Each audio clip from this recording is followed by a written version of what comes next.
This is Xbox in 2022, so we're going to be diving into what to expect from Xbox this year.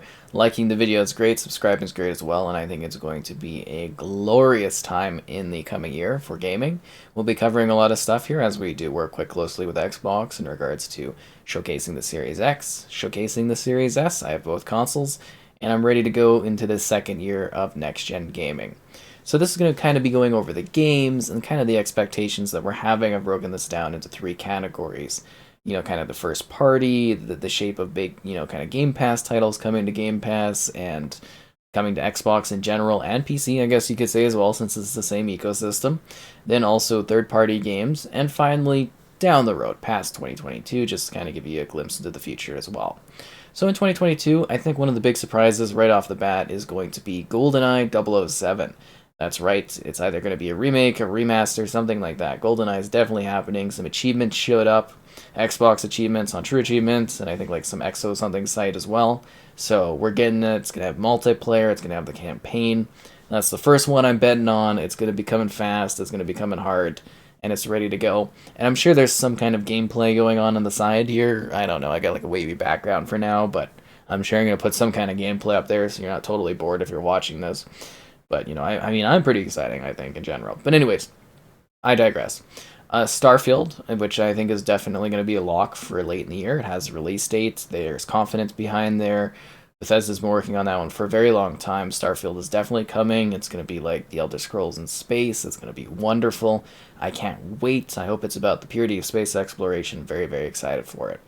And the next title is Halo Infinite. We're going to see continued updates to that game. I would imagine possibly a new DLC campaign, although that might take longer. I am hoping we get to see co-op campaign, and I'm also hoping we get to see Forge mode this year.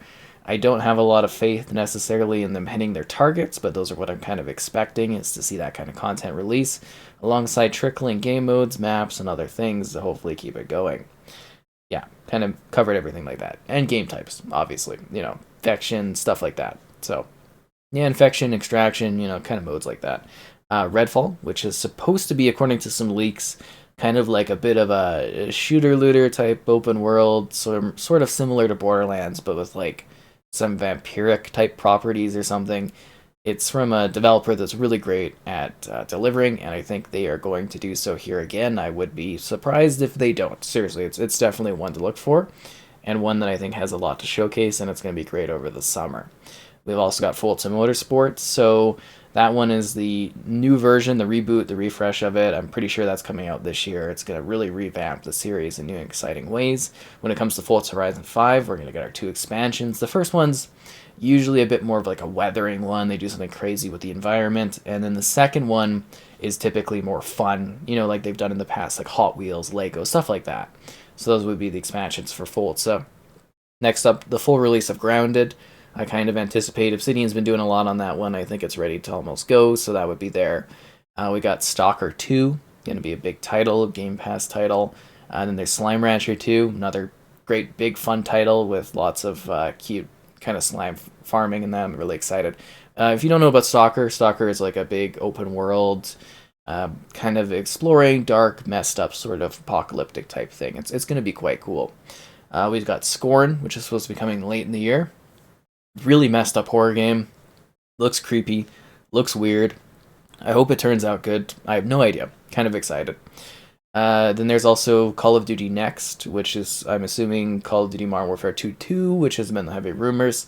This isn't necessarily attached to Xbox, but it's kind of a given that we get a COD title every year, so I thought it was a good thing to include in the 2022 timeline. There is also Crossfire X, which has the campaign being developed by Remedy. There is a multiplayer component as well. It's an early in the year Xbox title, so look forward to that. We've got Tunic, kind of a cool old school Zelda-esque adventure type game, which kind of looks really neat. It was fun to play. I played a little bit of it in the Summer of Arcade trials.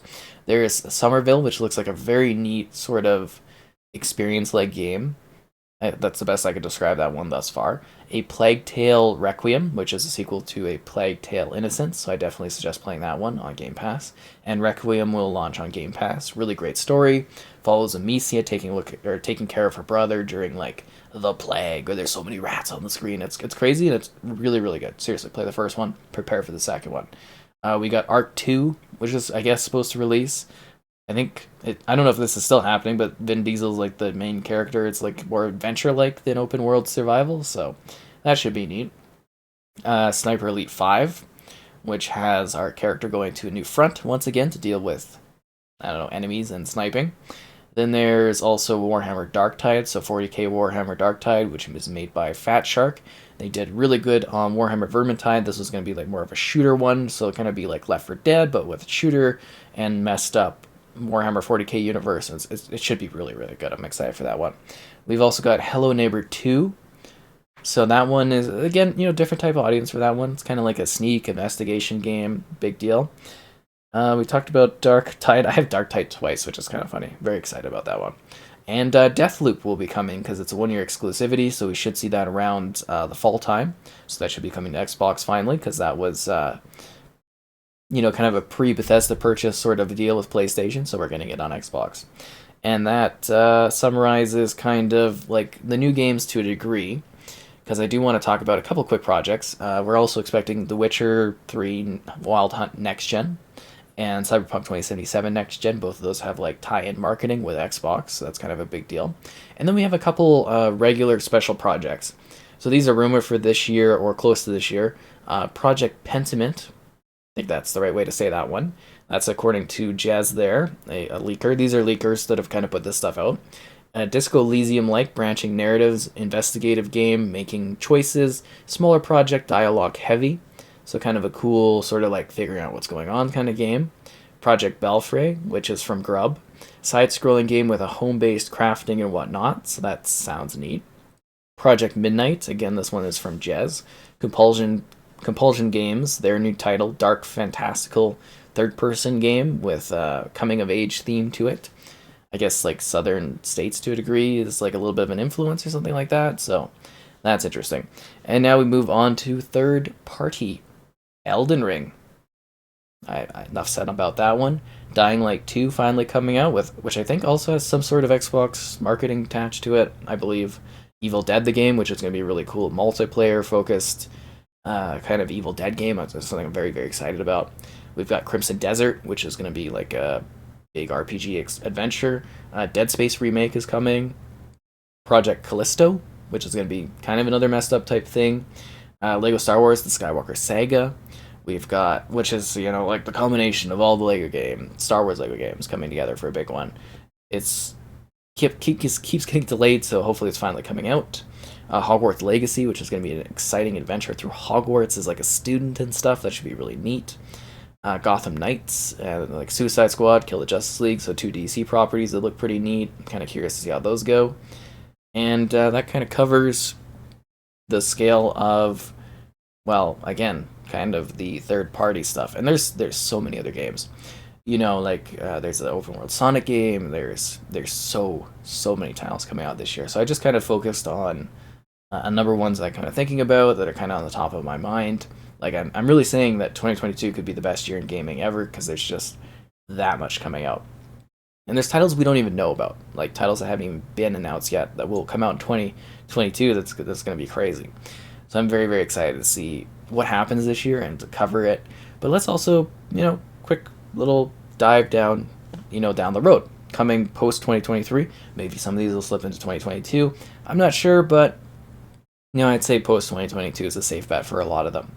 Avowed, which was called a Skyrim killer, tell Xbox about Skyrim. There's also going to be Hellblade 2, so the next story in Senua's adventure, which looks phenomenal. If you saw the footage from the Game Awards, it looks great. So that one should be coming, I'm thinking 23, but I don't know on that one yet.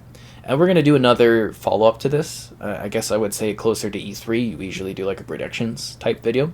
So we're going to be diving into like what could be shown, what's going to happen. Stay tuned for that. Another one, Fable. I think Fable is kind of due soon. It's very much due soon because I've been working on that one since I believe 17. So it's definitely been in production for a while. Very, very excited about that one. Super, super excited about it. We've also got Everwild, but I think that one's quite a bit off. Contraband, which could be coming sooner than later, and that's going to be kind of open world explosions, co-op craziness from Avalanche, so that should be fun. From the creators of Just Cause, so that should be exciting. We've also got The Elder Scrolls 6, kind of a big deal. Little bit of a big deal. So that one will be coming, but I think that one's more like 25. And Avowed I think is going to be a little bit quicker than that, but I think Avowed might be still a bit off too. We've got Gear 6, which will be I think a couple of years away since they did say they started production on it in 21. And there's also a side project from the Coalition that they're working on, and there's other companies too, like InXile's working on stuff. There's other Obsidian projects. There's all kinds of games, and I'm trying to narrow in, focus on, and just kind of get through kind of the key ones that I think are going to be showing up in the next couple of years. Their State of Decay 3. That's obviously a big title. I mean, I can assume we're going to have more Horizon games, so like every 2 years a Horizon game. The Indiana Jones game, which I think is a little bit off. The Outer Worlds 2, where they only have the name of the game, which was a hilarious kind of trailer thing. And Project Indus, which is apparently like a city building strategy game. Project Dragon, which is apparently like an open world RPG game. Perfect Dark, the revamp of that one. And I think that kind of covers all of the key ones that I sort of had, kind of come across that I was thinking of. Of course, there's more projects, there's more secrets, there's more things to come. There's a lot more games for us to enjoy. And I think 2022 is going to be a very exciting point in next-gen gaming. Not to mention other platforms that have a lot of cool, exciting games coming. The PlayStation's got some great stuff coming. Nintendo's got some great stuff coming. It's going to be a great year. I'm very excited to be covering it. Once again, liking the video is great, and subscribing is great as well. And I hope you enjoyed the smaller kind of dive into what's coming on the horizon and what we're going to be enjoying in the future, because there's a lot of gaming to do. So happy gaming for now, and be prepared to do even more intense gaming in the future.